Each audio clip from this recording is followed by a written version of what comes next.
students, welcome back and good morning to all of you. Myself Amit Jala from Mahasapura School. Today in this video I will continue subject economics of standard 11. Chapter number 3 demand.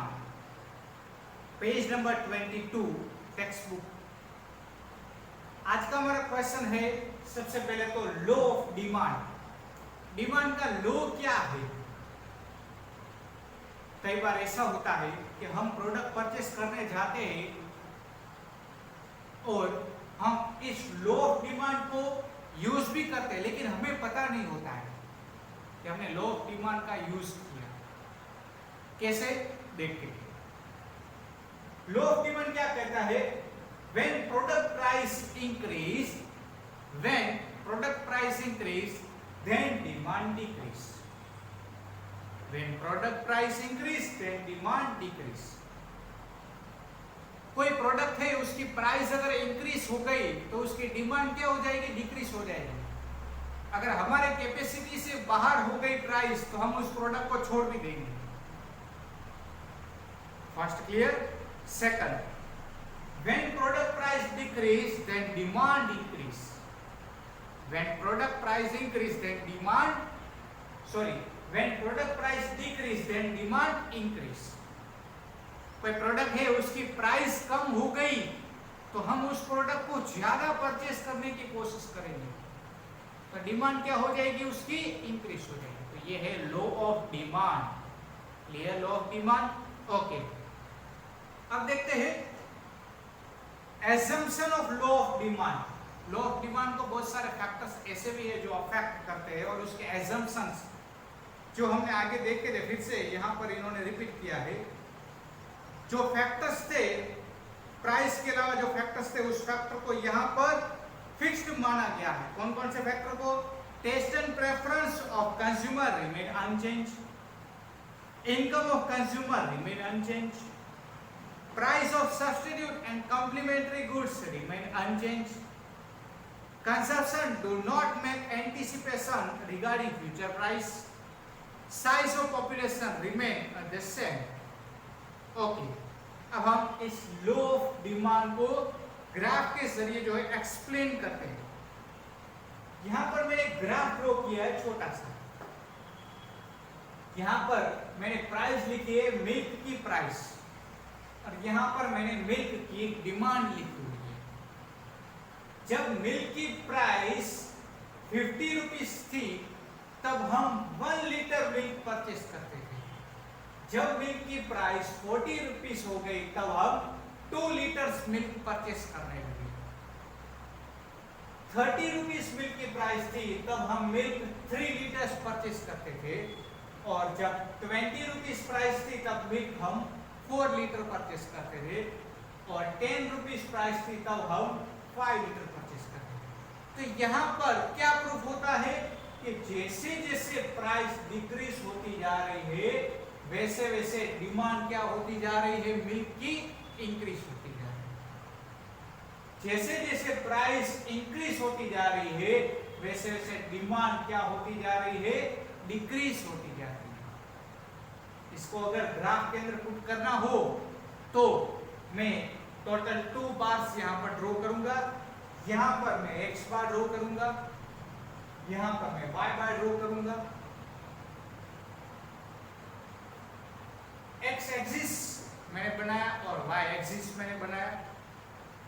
x axis पर मैं demand लिखूंगा, milk की demand यानी कि ये मैं लिखूंगा। y axis पर मैं प्राइस लिखूंगा, इसकी मिल्क की प्राइस। तो मिल्क की प्राइस 10, 20, 30, 40, 50 एंड 60 यहाँ पर मैंने लिख दिया। डिमांड मैंने लिख दी 1 2 3 4 5 6 है नहीं, लेकिन फिर भी मैंने 6 7 लिखी हुई है। ओके, मैं पुट करता हूं। प्राइस मिल्क की 50 थी तब डिमांड कितनी थी? 1। प्राइस 50 थी तब डिमांड कितनी थी? 1 हो गया। यहाँ पर एक प्राइस 40 थी, 40 तब डिमांड कितनी थी? 2। प्राइस 30 थी तब डिमांड कितनी थी? 3। प्राइस 30 हुई तब डिमांड 3, 20 हुई तब डिमांड 4 लीटर दूध।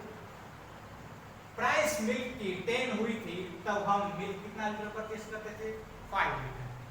तो ये ग्राफ ये शो करता है when product price increase then demand decrease, when product price increase then demand decrease, when product price decrease then demand increase. Clear to all? Okay. कुछ एनालिसिस आपको दिए गए हैं जिसमें इनकम इफेक्ट और सब्स्टिट्यूशन इफेक्ट छोटा सा पॉइंट दिया गया है, उसको हम देखते हैं। यहाँ पर दिया गया है कस्टमर की जो इनकम है उस इनकम में कोई चेंजेस नहीं आता है, कस्टमर के इनकम में कोई चेंजेस नहीं आता है, लेकिन प्रोडक्ट की प्राइस में अगर चेंजेस आ जाए तो उसके डिमांड के अंदर भी चेंजेस देखने को मिल सकता है। जैसे कि अभी मैंने आपको मिल्क का एग्जांपल यहाँ पर बताया। क्लियर? फिर से मिल्क का एग्जांपल मैं रिपीट नहीं कर रहा। सब्स्टिट्यूशन इफेक्ट, सब्स्टिट्यूशन यानी कि उसी के जैसा रिलेटेड नया product. Activa and Access, Activa की प्राइस इंक्रीज हो गई तो सब लोग कहां पे चले जाएंगे? एक्सेस के अंदर। एक्टिवा की प्राइस इंक्रीज हो गई और एक्सेस की प्राइस कम हुई है तो डिमांड किसकी इंक्रीज हो जाएगी? एक्सेस की इंक्रीज हो जाएगी। तो ये सब्स्टिट्यूशन इफेक्ट भी देखने को मिल सकती है। फॉर्मल पैंट की प्राइस कम हो गई, जींस पैंट की प्राइस बढ़ गई, तो हम जींस की जगह पर इसमें आ जाएंगे, फॉर्मल पैंट में भी आ सकते हैं। Clear to all? ओके। अब हमारा नेक्स्ट क्वेश्चन है exemption to the law of demand. हमारा लॉ ऑफ डिमांड क्या था? प्रोडक्ट की प्राइस इंक्रीज होती है तब डिमांड डिक्रीज होती है, प्राइस डिक्रीज होती है तब डिमांड इंक्रीज होती है। लेकिन ये सब जगह पर लागू हो ऐसा जरूरी नहीं है। ये लॉ ऑफ डिमांड सब जगह पे काम करे ऐसा भी जरूरी है, इसका उल्टा भी हो सकता है। प्राइस इंक्रीज होती है तो डिमांड क्या होती है? डिक्रीज होती है, लेकिन उसकी जगह पर उल्टा भी हो सकता है। कहीं बहुत सारी जगह पर प्राइस इंक्रीज होती है तो डिमांड इंक्रीज हो जाती है। कब, क्यों और कैसे, ये हम इस क्वेश्चन में देखेंगे। सबसे फर्स्ट हम देखते हैं प्रेस्टिजियस गुड्स। कुछ गुड्स ऐसे होते हैं जो रिच पर्सन यूज करते हैं, जैसे कि आईफोन। आईफोन एक वन टाइप ऑफ ब्रांड है। आईफोन की प्राइस ऑलवेज हाई ही रहती है। प्रोडक्ट की प्राइस हाई है इसीलिए उसकी डिमांड है, हाई है। अगर आईफोन 1000 में सेल हो जाएगा तो आईफोन की कोई डिमांड रहेगी नहीं। तो यहाँ पे क्या हो गया? इसका लॉ ऑफ डिमांड का उल्टा हो गया। उसकी प्राइस इंक्रीज हुई, उसकी प्राइस हाई है तब जाके उसकी डिमांड हाई है। आईफोन की प्राइस 50,000 है तो आईफोन की डिमांड है। आईफोन की प्राइस 5000 हो गई तो आईफोन की कोई वैल्यू ही मार्केट में, कोई उसकी ब्रांड इमेज नेम ही नहीं रहेगा। तो कुछ गुड्स ऐसे भी होते हैं जिसकी प्राइस हाई होगी तो ही उसकी डिमांड होगी। ओडी, ओडी कार, हम सपने देखते हैं कि हमारे पास काश ओडी कार हो। क्यों? क्योंकि वो कार कैसी है? प्रेस्टिजियस कार है। अगर ये कार होगी तो हमारी इमेज, हमारी ब्रांड, हमारा स्टेटस इंक्रीज हो जाएगा। लेकिन वही वही ओडी कार अगर 50,000 में मिलती हो तो उसकी कोई प्रेस्टीज नहीं रहेगी। क्लियर? मैंने क्या कहा वो? ओके। नेक्स्ट दिया है एक्सट्रीमली लो प्राइस गुड्स। कुछ गुड्स ऐसे होते हैं जिसकी प्राइस लो होती है, बहुत ही लो। उसकी प्राइस इंक्रीज हो, डिक्रीज हो, कुछ भी हो, लेकिन डिमांड में कोई चेंजेस आता नहीं है।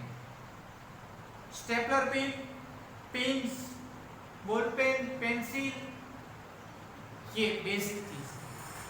इसकी प्राइस इंक्रीज होती है, डिक्रीज होती है, इसमें डिमांड में कोई चेंजेस आता नहीं। Clear to all? Okay. Next one is given goods. Given goods यानी कि लोएस्ट क्वालिटी वाला गुड्स। अगर पुअर पर्सन की इनकम बढ़ गई तो वो जुआर की जगह पर वीट परचेस करेगा।